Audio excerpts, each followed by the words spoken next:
So first things first, I'm just gonna go ahead and plug a cable into it and see if it makes any noise right now. So it's plugged in. Before we open it up, I just kind of want to see if it's making any noise.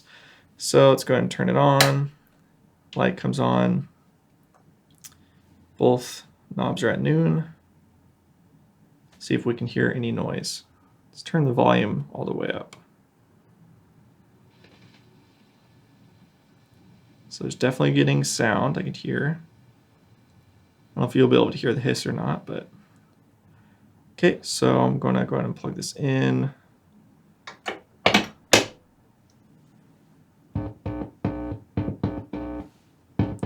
So that works. Let's turn it up a little bit. Let's see if tone works. Okay, so the tone definitely works. Volume works. Let's try the other input. Much quieter. That works.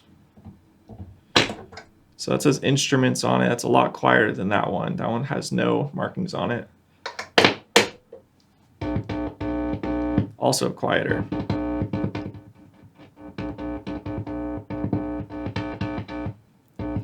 Okay, so the amp is working. This input is much, much hotter. Again, I don't know anything about the amp, so I don't know why that is, but now I'm gonna go ahead and turn it off.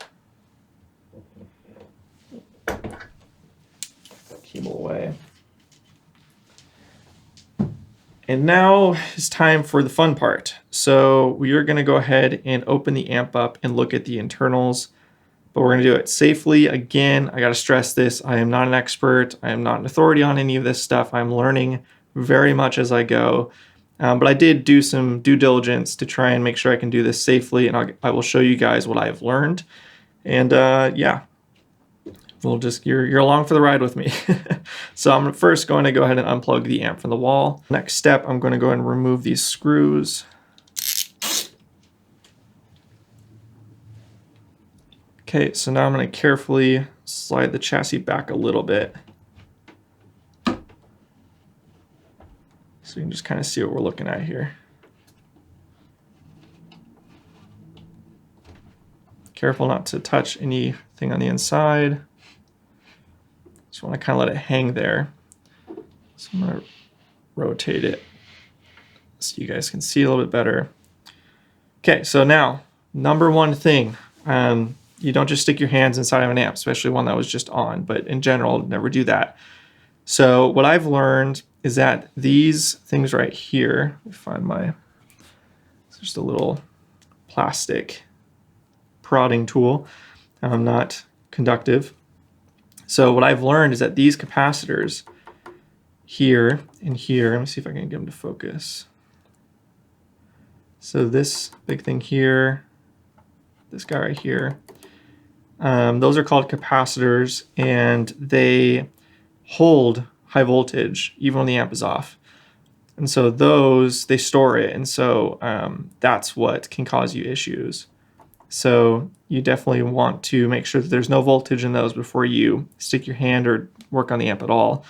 So I'm going to show you guys how I've learned to do that from watching YouTube and watching and reading some stuff online. The other thing that I've learned too is that you're always supposed to have one hand in your pocket while you're kind of doing anything in an amp. So I think it has something to do with making sure that the electricity doesn't go all the way through your body, kind of grounding in you. I don't really know how it works, to be honest. It's just something I saw, so I'm going to be doing that going forward. So let's go ahead and get out a couple tools that we'll need to kind of do this next step. So first and most important would be the multimeter. This just kind of enables me to know what's happening. So I've got one here. It's nothing, crazy or super fancy, but it will do the job here. And so I want to set it to volts DC I have it set to 500. Sorry, I don't know if you guys will be able to see this or not. I focus it a little closer. So that's where I've got it set. And that'll be able to tell me the high voltage going on here. So I'm going to go ahead and set this up, hopefully in a way that the camera can see it.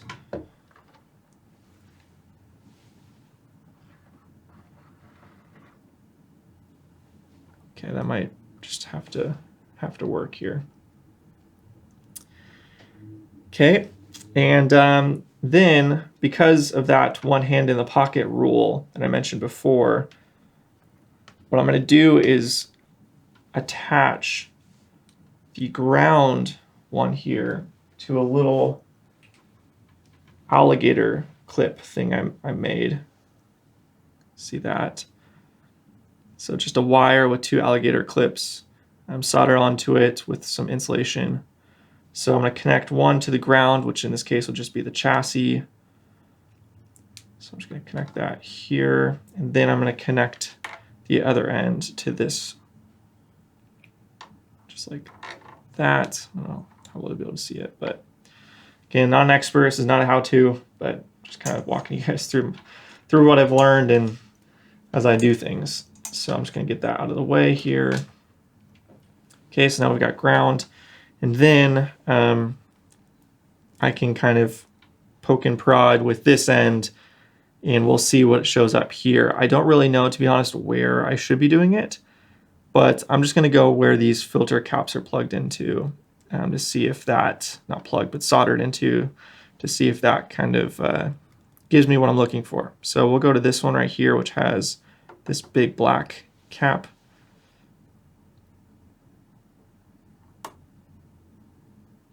Okay, so it says 7. So it's only 7 volts. I'll go to the one that's attached to that here. Also 7. Go to the other ones here. 7.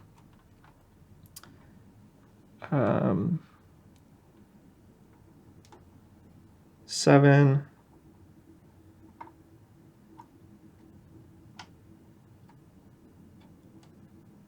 7. This red wire right here is connected. That's all connected, so it'll be 7 here as well.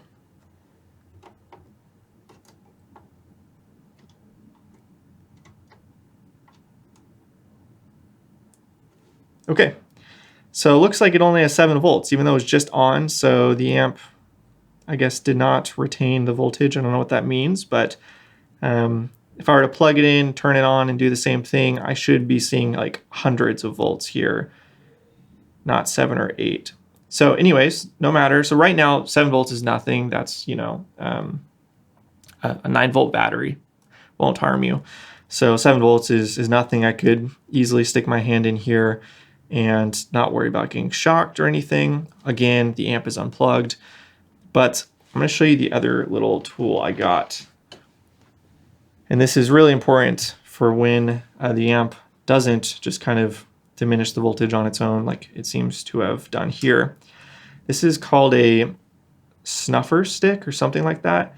I picked this up. You can make something like this on your own at home, but I figured I'd just buy what somebody's already marketed and designed specifically for this. From what I understand, it's basically like this kind of wood rod with some resistors inside of it, and then this goes to ground, and it just kind of slowly discharges the caps. So we're gonna go and try that. So I'm gonna first connect this red one,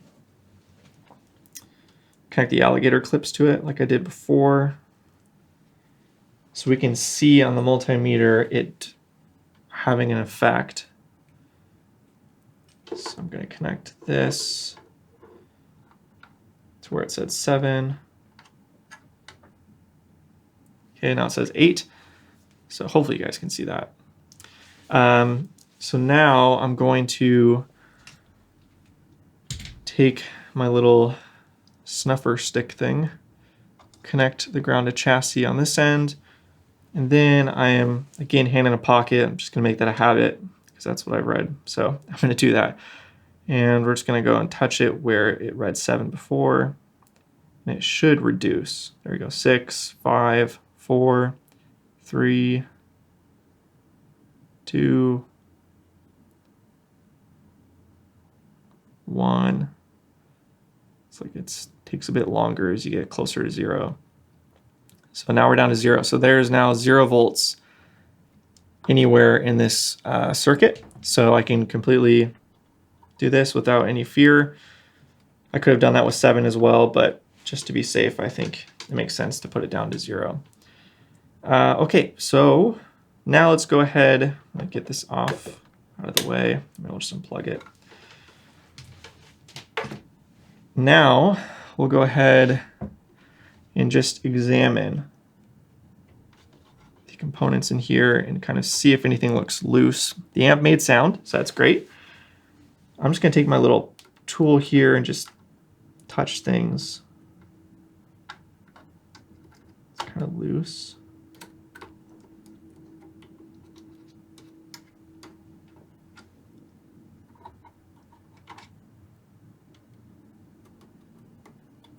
The solder work in here looks really poor.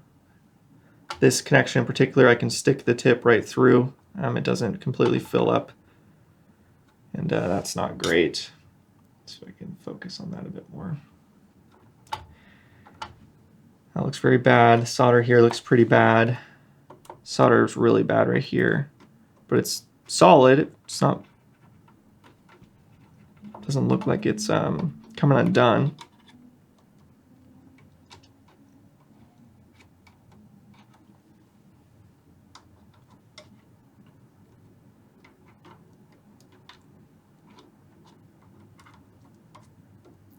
Yeah, really poor soldering over here. So, yeah, I guess I should now shift to the topic of originality. I have no idea. Looking at this, a lot of these parts look new, and the wires, tons of different types, lots of mishmash and gauges. These are like cloth covered.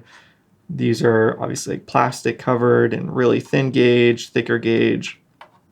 I am just going to assume that basically nothing in this amp that's left is original. And that's fine. I didn't know what I was buying. You know, I didn't pay a ton of money for it. To be honest, I don't really know what it's worth. But I felt comfortable enough that opening it up, whatever I saw once I did research, if I figured out any of it's original, any of it's not a big deal. You know, like I said, this is not a vintage Princeton or anything like that, so I'm not really worried or concerned about it having special capacitors or anything in it. My goal is to just kind of make sure it's wired correctly, sounds good, is bulletproof, and put the best components in it that I can afford. And yeah, that's kind of the goal, but I have no idea. Most of these things look replaced, so I doubt any of this is original. It's very simple looking inside here. It's a very simple amp, so not super intimidating to me right now. I imagine the other Magnatone would be pretty crazy, so that's why we're starting with this one, because it's so simple. Okay, so next step, I think what I want to do is plug it back into the wall.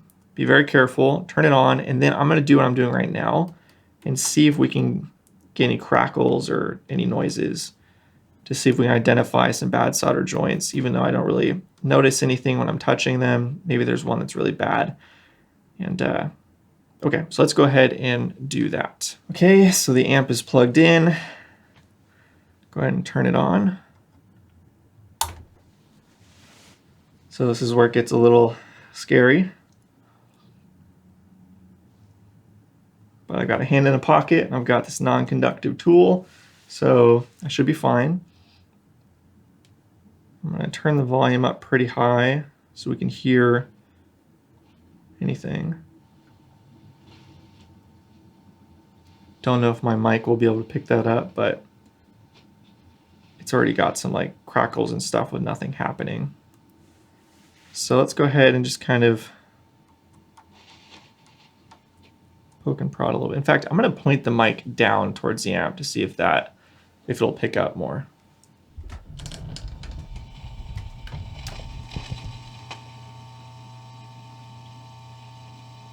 even raise the gain a little bit.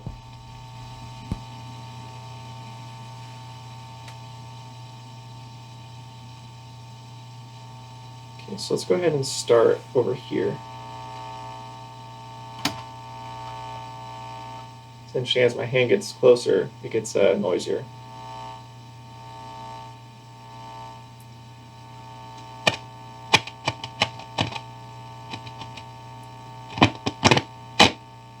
It looks like I'm clipping the mic. Let me turn the mic back down. Turn the amp back down. So crackle when I move that.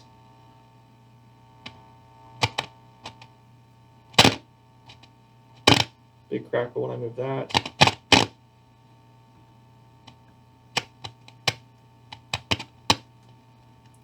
Crackle when I move that. Probably have to speak louder so the mic will pick me up. So crackling when I touch any of these. Big crackle with this one.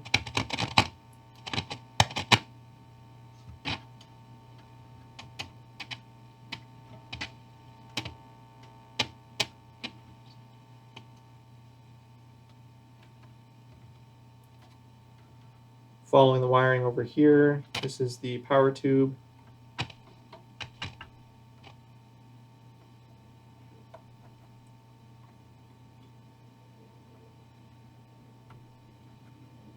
So nothing over here at the power tube. This is the rectifier tube over here.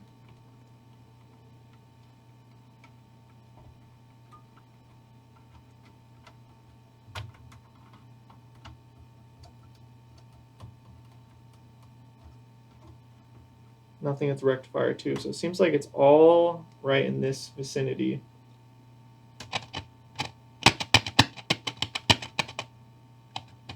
So it seems like this terminal strip, if it's touched,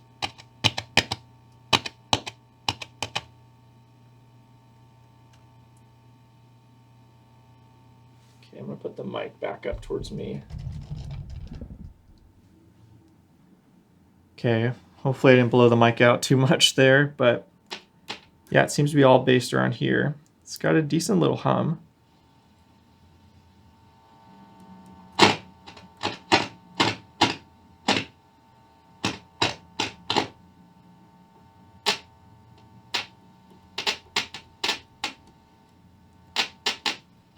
Okay, so I'm going to turn it off now.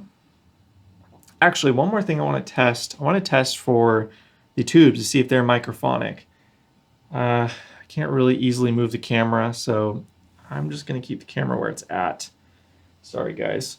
I'm just going to take this tool and just kind of... Oh, interesting. I don't know if you guys can hear that.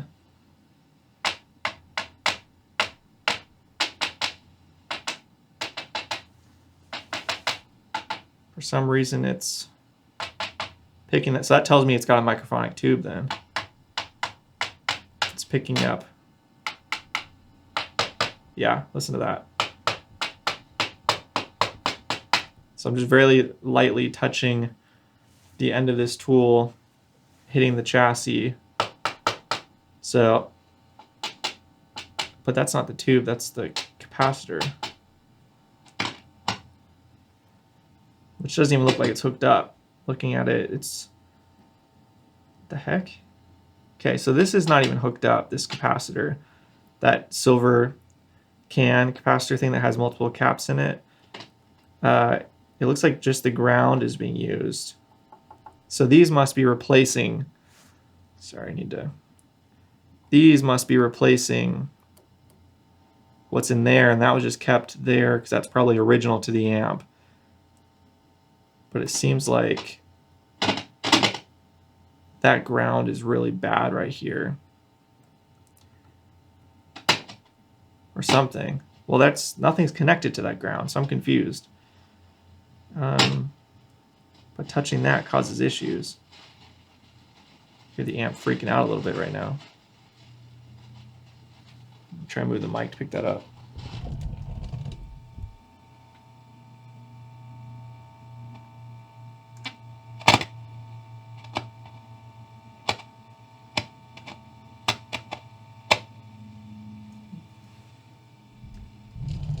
Now it's not going to do it.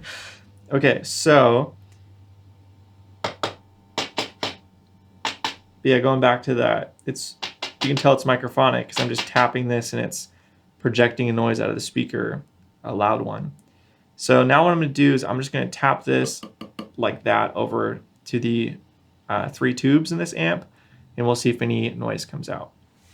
So I'm going to point the mic back down. Let's try it. So this is the rectifier tube, nothing. Power tube, nothing. And then this is the 12AX7. Bingo. Hopefully you can hear that.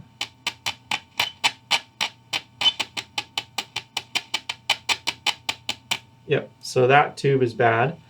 I'm going to touch this capacitor down here. Whoa. Okay, so this silver can capacitor thing, if I touch that, freaks out.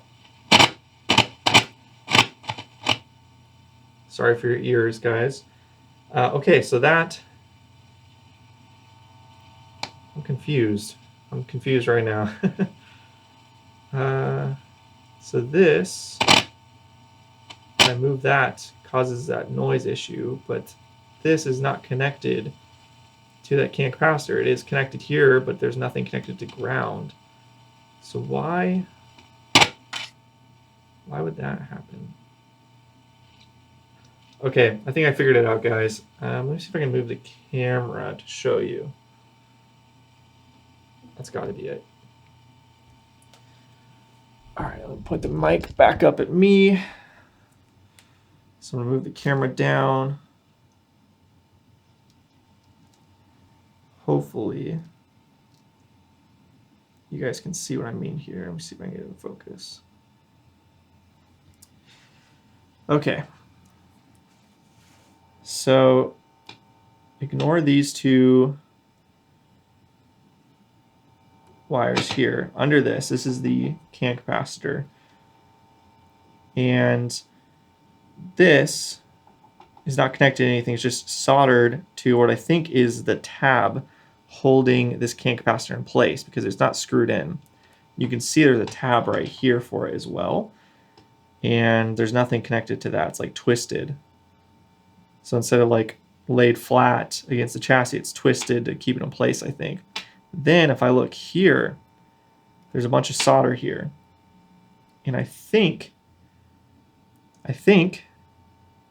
that if I move the can, it is disturbing this ground, which is grounding this, which makes noise when I touch it, and this little guy, which also makes noise. You can't really see it. It's kind of hiding there. It's a little resistor. Let's see if I can focus it even closer. So I think, move that out of the way a little bit, that if I move this, it's actually moving the entire can capacitor, which is in turn disturbing the ground right here. So I'm going to see if I move the capacitor, or the can, I don't know what you call them, can capacitor, whatever. If it seems like it's moving this blob of solder right here. Yeah, it definitely is. I hope you guys will be able to see that.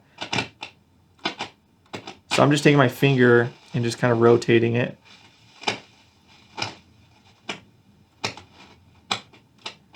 So this is not a secure ground. So if I try and secure it, maybe if I...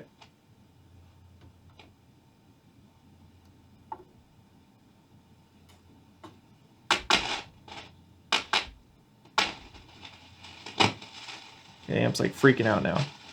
Okay, so I'm convinced this preamp tube is microphonic and this ground here is causing a lot of issues. I don't know if that's all the issues, but those are the main issues. Okay, I'm gonna turn the amp down. All right, and while I'm here, I'm gonna show you guys. Let's see how I want to do this. Let me readjust the camera.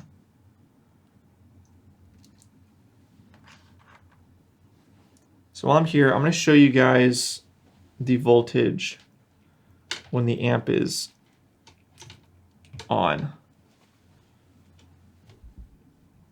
Because it was reading 7 before. So I'm going to do this really carefully and safely. So I'm going to be connecting this ground lug back to chassis. And then I'm going to be connecting this red here to, again, this is all insulated. I've got a hand in a pocket. And I'm going to connect this there, and we should get really high voltage. So 216. So I'm going to go ahead and leave that there.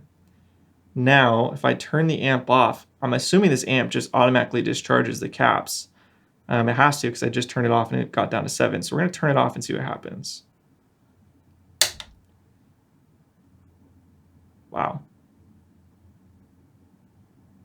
Okay, so there you go. So some amps apparently will not do that. They will actually hold the voltage. This one just drops basically to 0. So it's plugged in right now, so you won't want to touch it. But if it was unplugged, it would be safe to touch. It's just 2 volts. So, okay. I feel like I learned a lot doing this. I was really nervous, to be honest, but it wasn't too bad. So, and I think we discovered the main issues. So I think next steps in the following video, I'm going to get a new 12AX7 preamp tube. And then to solder to that is going to take a beefy soldering iron. I don't have a big enough one, I think, to solder properly to the chassis there. So I'm going to order a big soldering iron and to be able to do that properly. And I think what I'll do is I'm just going to resolder just about everything. And what I might honestly do, I might just replace all of this wiring with new cloth covered wiring like this is. And I think that'll look a lot better than all this random wiring that clearly doesn't look original. I've got some black, yellow, and white. So I think I could do it with that.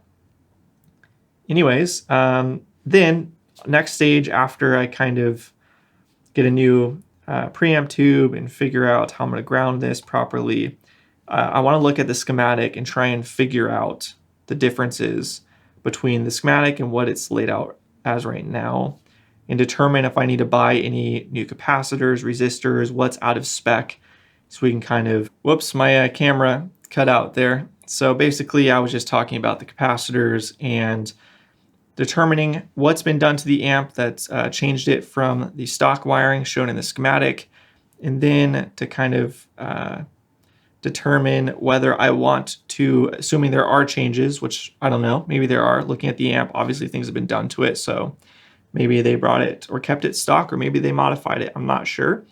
But I'd like to get the amp working in its current form, assuming, you know, I can, and then decide if I want to bring it back to stock or not, if it's not stock already. And then maybe I'll compare the changes and whether, you know, it makes sense or not. So I don't know. I'm really just kind of flying by the seat of my pants here, but I'm excited to do this series, and I hope you guys enjoy this video, and I hope you guys stay tuned for more.